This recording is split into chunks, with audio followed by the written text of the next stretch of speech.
vamos a ver algunos aspectos de la realidad sobre la Gran Pharma.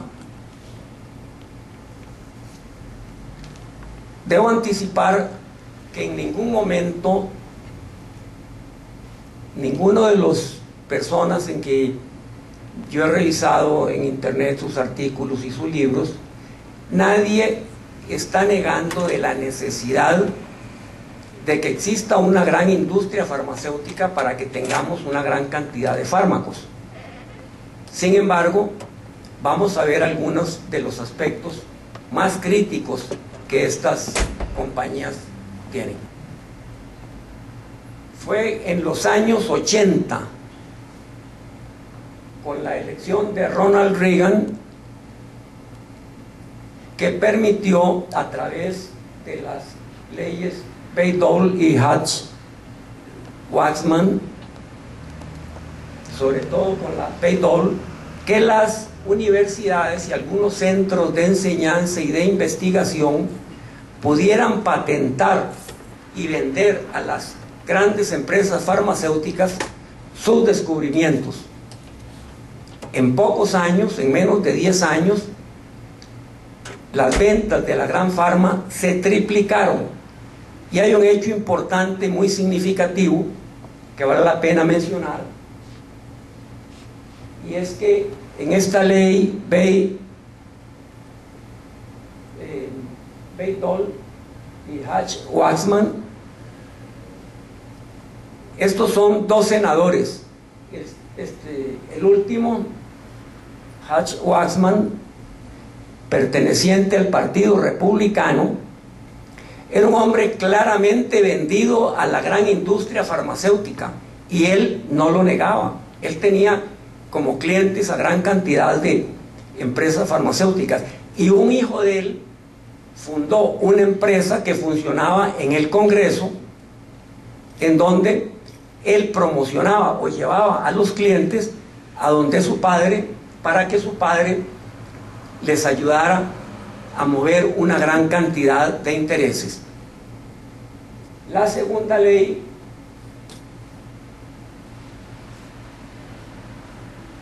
la Bayh-Dole fue una ley que se creó especialmente para favorecer a la industria de los productos farmacéuticos, que en ese momento estaba atravesando un mal momento. Pero resultó que con la gran cantidad y calidad de abogados que la Gran Pharma maneja, lo que lograron fue que sí, efectivamente, beneficiaron a la industria de los genéricos, pero favorecieron más a las grandes compañías farmacéuticas. Siguiente.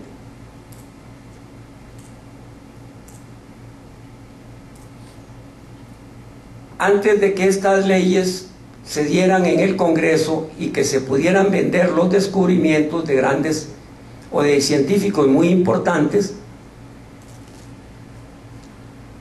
la experimentación con fármacos en los humanos se llevaba a cabo en centros universitarios muy serios y llevado a cabo por verdaderos científicos.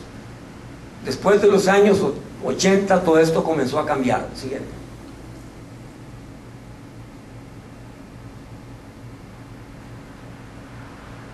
Una de las cosas que cambiaron es que las patentes de la industria farmacéutica pasaron de 8 a 14 años. Esto debido a la gran cantidad de lobistas que mantienen y mantenían en ese tiempo la industria farmacéutica en el Congreso de los Estados Unidos. Siguiente.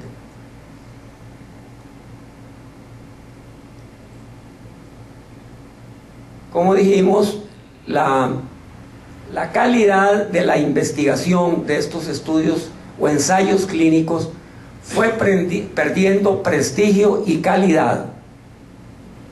Una de las cosas que más contribuyó a eso fue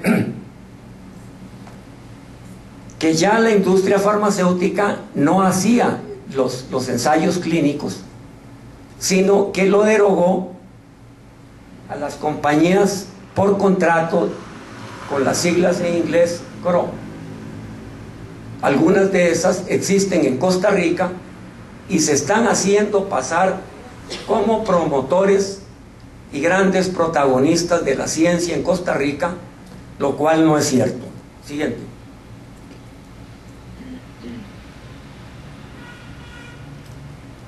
Los pacientes eran reclutados ganando una cantidad, estamos hablando de los años 2000 y un poquito para acá, $12,000 por cada paciente, pero los médicos ganaban mucho más, y aquí en Costa Rica tenemos ejemplos muy importantes de cómo esto se está llevando a cabo en investigaciones que en la actualidad no tienen absolutamente nada de científicos. Siguiente. Las grandes empresas hablan de que ellos gastan $800,000 por cada producto farmacéutico que ingresa en el comercio, lo cual no es cierto. Se ha calculado que esto anda por ahí de los $100,000. Siguiente. Entre los años 98 y 2002, la FDA aprobó 415 nuevos fármacos. 14 eran innovadores y 77% fueron yo también. Los yo también es que ellos tomaban una molécula de un producto muy conocido cuando ya iba a perder la patente, lo fragmentaban en dos, la parte activa la convertían en un nuevo fármaco, la promocionaban, decían que era mejor que el nuevo fármaco, le cambiaban el nombre, la vendían mucho más cara, y el fármaco anterior también se seguía vendiendo. Esto también es que el 14% fueran productos innovadores y el 77% fueran yo también, nos está denotando ya que a partir de los años 90 la industria farmacéutica dejó de tener ese auge que tuvo de los 80 a los 90, y en la actualidad aparentemente están perdiendo mucha fuerza, y el gran negocio de ellos es mantenerse sus ganancias con los productos yo también. Siguiente. Hay un famoso estudio sobre hipertensión arterial, es uno de los más grandes que ha existido, que se llevó a cabo en 42,000 pacientes hipertensos. Los medicamentos que se usaron fueron bloqueadores de canales de calcio, un bloqueador alfa adrenérgico, un bloqueador de enzima convertidora y un diurético. Siguiente. Los milagros de la industria farmacéutica no son tan milagrosos, y a veces los viejos medicamentos son mejores que los nuevos, a menos que los comparemos en estudios clínicos en igualdad de condiciones. No poner el viejo fármaco en una dosis menor que el nuevo fármaco. Una de las grandes críticas que se le hace a la Gran Pharma es que están totalmente patrocinadas y manejadas por la gran industria farmacéutica, que ejerce un enorme control sobre el proceso y presentación de informes. Ya no son verdaderos científicos quienes controlan estos estudios. En muchas revistas se han publicado y se siguen publicando gran cantidad de conflicto de intereses entre los que tienen que decidir si un producto farmacéutico va al mercado o es rechazado. Estas compañías comerciales CRO, de las que hay en Costa Rica, lo que han revelado es que ellos tienen que aprobar rápidamente el producto, porque ellos no son más que empleados de la industria farmacéutica, y lógicamente si no aceptan publicar todo lo que le propone la gran industria farmacéutica, pues el contrato se termina. Se ha llegado incluso a que la Gran Pharma ellos preparan un estudio clínico y dicen, ya tenemos los estudios para buscar después a quienes lo van a firmar, y muchos de los que lo firman son a veces connotados médicos pero que les pagan buen dinero por firmar. Esto es lo que llaman estudios fantasmas. Bueno, se ha publicado, David Willman, un periodista, publicó en Los Angeles Times un estudio en donde se demuestra que muchos de los grandes investigadores del NIH estaban patrocinados y pagados por la gran industria farmacéutica. Y Marcia Ángel también señala que en la FDA existen muchos representantes de la industria farmacéutica que ganan grandes salarios por trabajar en el FDA, haciendo más rápidas o que los productos que están en investigación salgan al comercio más rápido. Esto es una intromisión clara y vulgar de la gran industria farmacéutica. Siguiente. ¿Cómo parcializar los estudios? Elogiar un fármaco inmerecidamente. Por ejemplo, esos anuncios que vemos con frecuencia en la televisión, en donde sale un gran actor o una gran actriz hablando en forma muy inocente de que a un amigo de ellos que estaba muy mal le dieron tal fármaco y con eso logró salir adelante, en forma muy inocente. Esos son verdaderos anuncios pagados por la gran farma. Los autores financiados por la gran farma están 5 veces más dispuestos a recomendar ciertos fármacos que los que no tengan intereses comerciales. Otra de las formas que hacen para parcializar los estudios es buscar gente joven con las que va a haber menos efectos secundarios. Siguiente. Otro es comparar un fármaco con un placebo o compararlo con el medicamento anterior, pero el nuevo a dosis mayores. Obviamente va a resultar mejor. Otra es presentar una parte nada más del estudio. Hace pocos años se presentó el famoso estudio Júpiter sobre un fármaco para reducir los niveles de colesterol, pero resulta que este estudio, las críticas que le hacen al estudio Júpiter es que lo terminaron antes de haber terminado la cantidad de pacientes que debían haber participado en el estudio. Entonces los que lo critican creen que lo hicieron para evitar que más adelante fueran a surgir problemas que fueran a perjudicar ese estudio. Siguiente.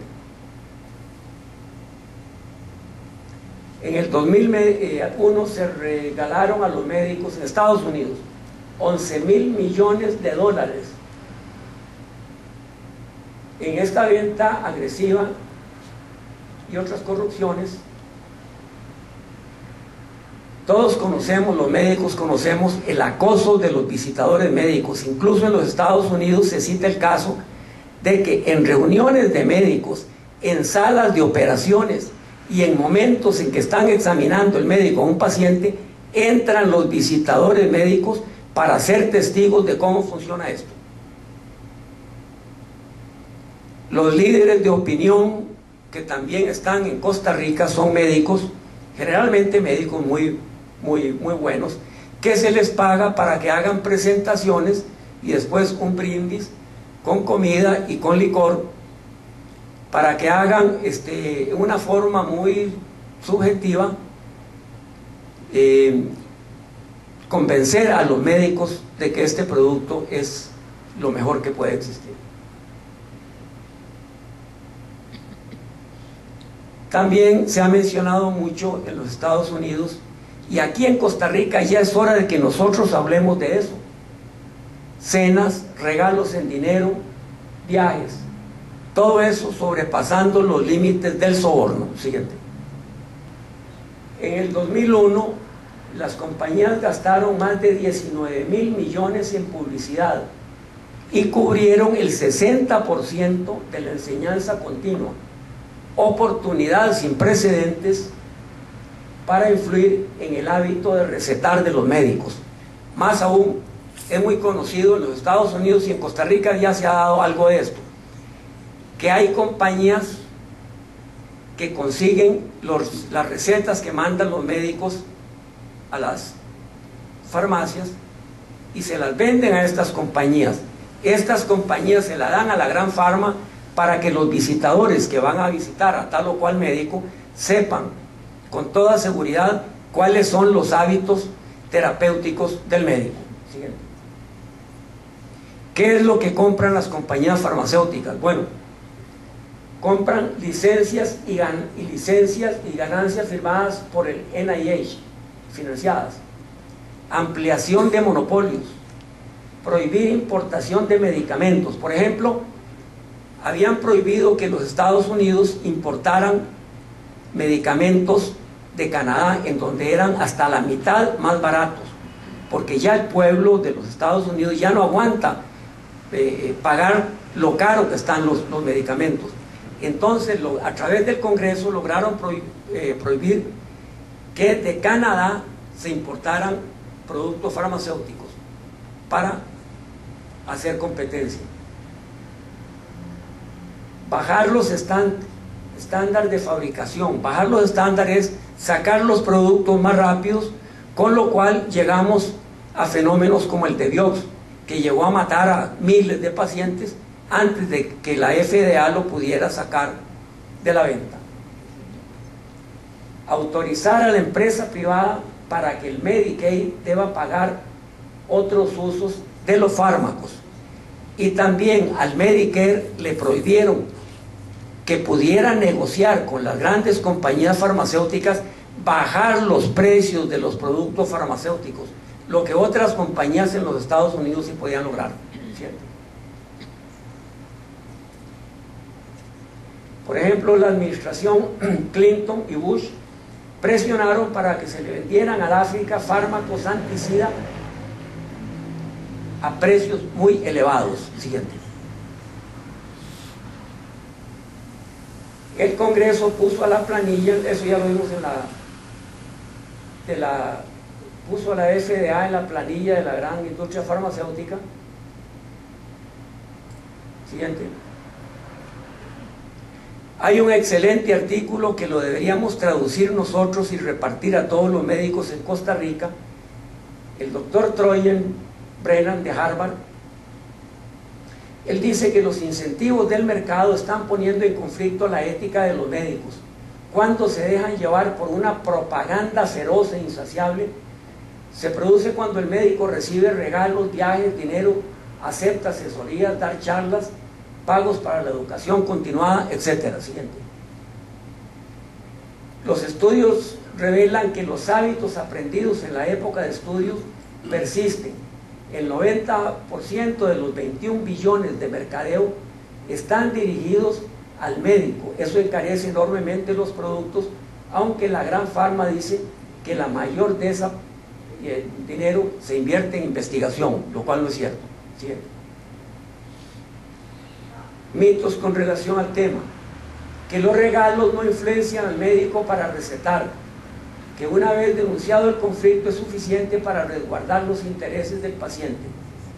Pero existen estudios efectuados por sociólogos, psicólogos, economistas, que revelan que la mente humana en situaciones de conflicto no siempre es consciente, y la ciencia social ha revelado que la tendencia a reciprocar una poderosa influencia sobre la conducta humana, siguiente, hace que quienes reciben pequeños regalos sean capaces de ser objetivos y estén dispuestos a ser influenciados por las grandes compañías. El doctor Brennan es partidario de cero regalos, que no se den muestras médicas a los médicos, ni se financie la educación médica continuada. Esto yo creo que tiene que ver, y vale la pena mencionarlo, los congresos médicos en Costa Rica están financiados por mucho dinero de las grandes compañías farmacéuticas. Yo creo que los médicos debemos tener un poquito de vergüenza, y si queremos congresos más lujosos, pagarlos nosotros, pero no aceptar esa subvención que es venderse a la gran farma. Siguiente.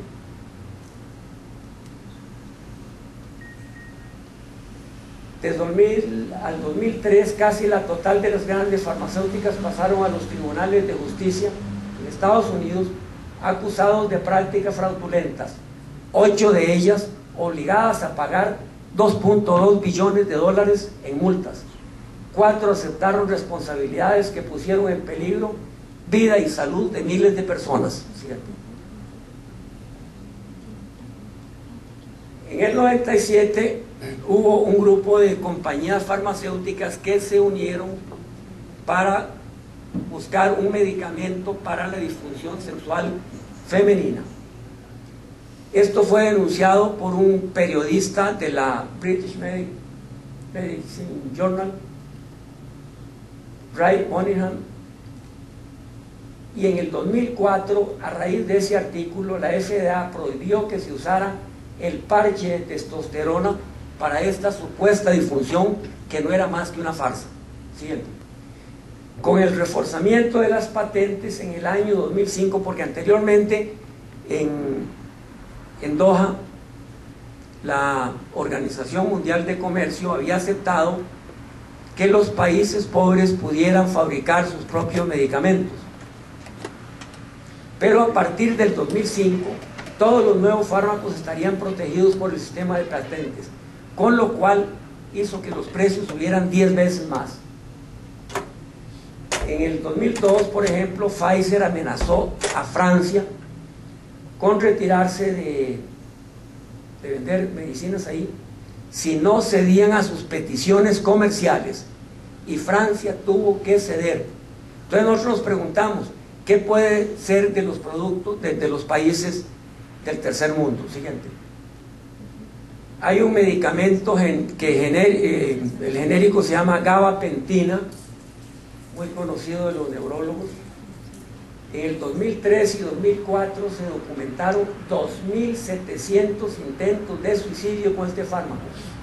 200 terminaron en muerte, y el British Medical Journal informó sobre el suceso, pero ni la FDA ni las grandes farmas hicieron nada por solucionar el problema. Siguiente. La serivastatina, un medicamento anticolesterol, fue retirada en el 2001 por haber causado 1.100 casos de rhabdomiolisis y un centenar de muertes. Vioxx fue retirado del mercado en el 2004. La FDA consideró que había causado 26.785 muertes. Siguiente. El Parlamento inglés constató que en el 2003 los habitantes estaban tomando 13.1 fármaco diario por año. La tendencia actual es a catalogar con mayor frecuencia que los pacientes necesitan más y más medicamentos. Hubo un famoso director de una compañía farmacéutica especialista en inventar nuevas enfermedades. Por ejemplo, el síndrome disfórico premenstrual, que la menopausia era una enfermedad, que cierto tipo de temores, porque con la psiquiatría las grandes farmacéuticas han hecho barbaridades. En Francia son internados todos los años 1.300.000 personas por efectos secundarios de los medicamentos, equivale al 10% de todos los internamientos. 18.000 de esos internamientos fallecen, más del doble de los que fallecen en Francia por accidentes de tránsito. Siguiente. El Grupo Médicos Sin Fronteras publicó un estudio que revela que el 10% de la investigación mundial el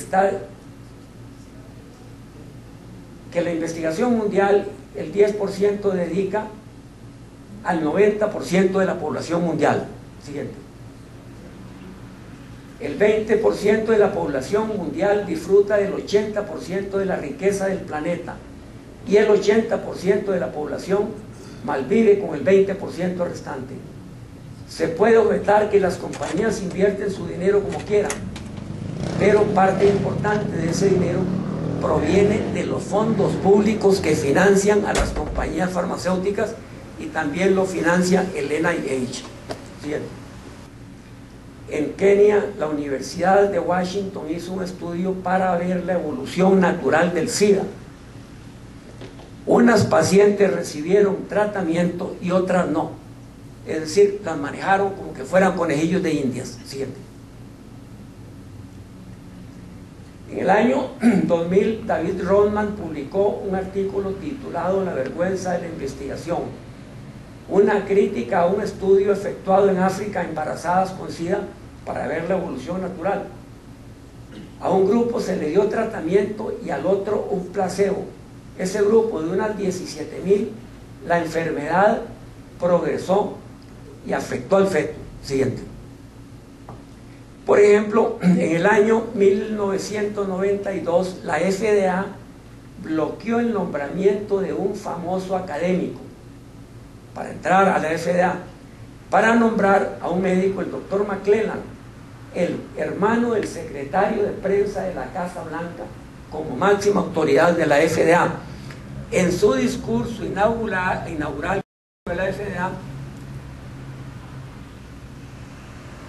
los países se quejaban de lo caro que estaban los medicamentos en unos países y en otros estaban más baratos.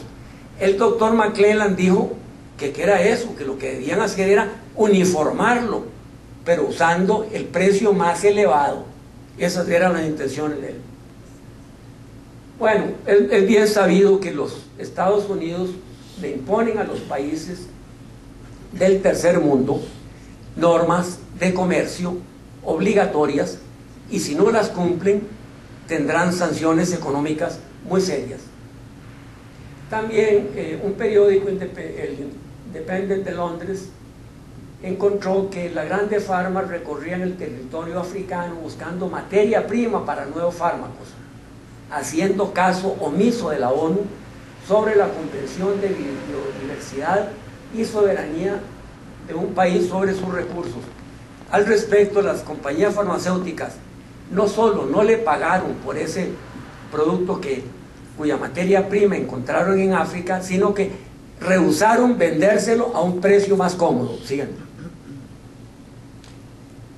Bueno, la doctora Marcia Ángel llega en su libro La verdad sobre la industria farmacéutica a las siguientes conclusiones. Se producen demasiados fármacos, yo también, de esos que es el mismo fármaco viejo, pero nada más que dividiendo la molécula, pero en el fondo tienen las mismas propiedades, hacen lo mismo, pero nada más que lo venden a mayor precio. La FDA, como ya lo vimos, está demasiado vinculada a la gran industria. Las grandes compañías farmacéuticas tienen demasiado control sobre los ensayos clínicos. Las patentes y otros derechos de monopolio tienen demasiada elasticidad y duración excesiva. Siguiente. Hay muchos trucos legales mediante los que se puede bloquear el ingreso de genéricos. La gran farma tiene mucha influencia en la educación médica continua.